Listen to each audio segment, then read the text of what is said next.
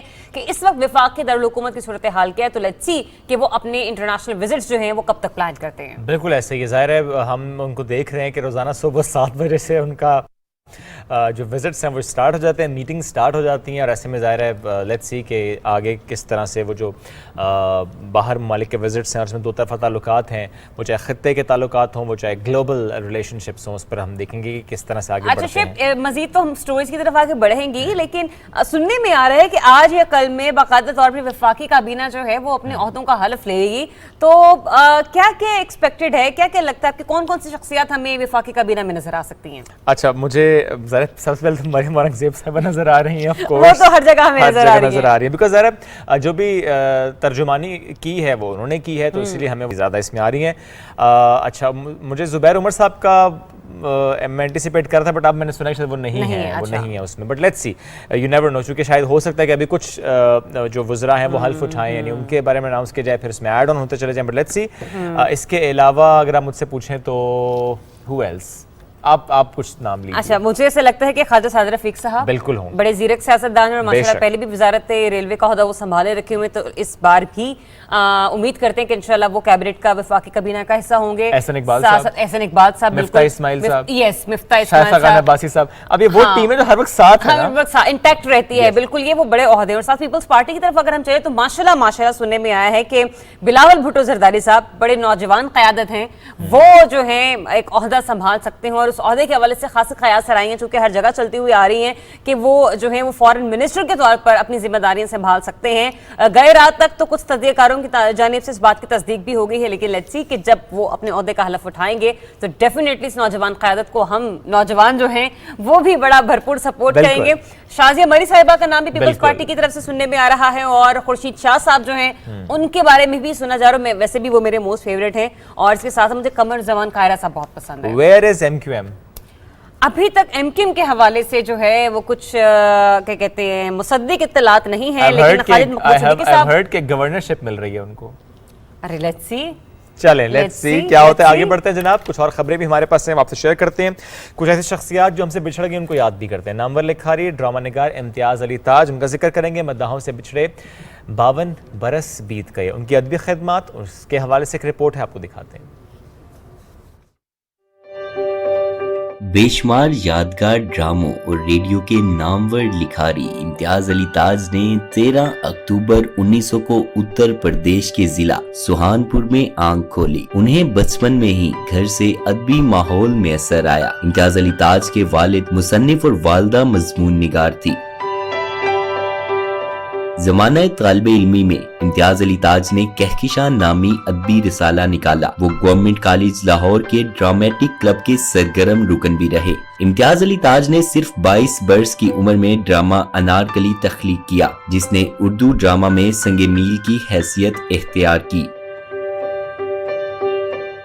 امتیاز علی تاج نے بچوں کے لیے بھی کتابیں تخلیق کی. انہوں نے بہت سے انگریزی اور فرانسیسی زبان کے ڈراموں کا ترجمہ کیا اور یہاں کے ماحول کے مطابق ڈھال لیا. امتیاز علی تاج نے کرتبہ کا قاضی, آخری رات, پرتھوی راج, گونگی, بازار حسن اور نکاح ثانی سمیت متعدد سپر ہٹ ڈرامے تخلیق کیے.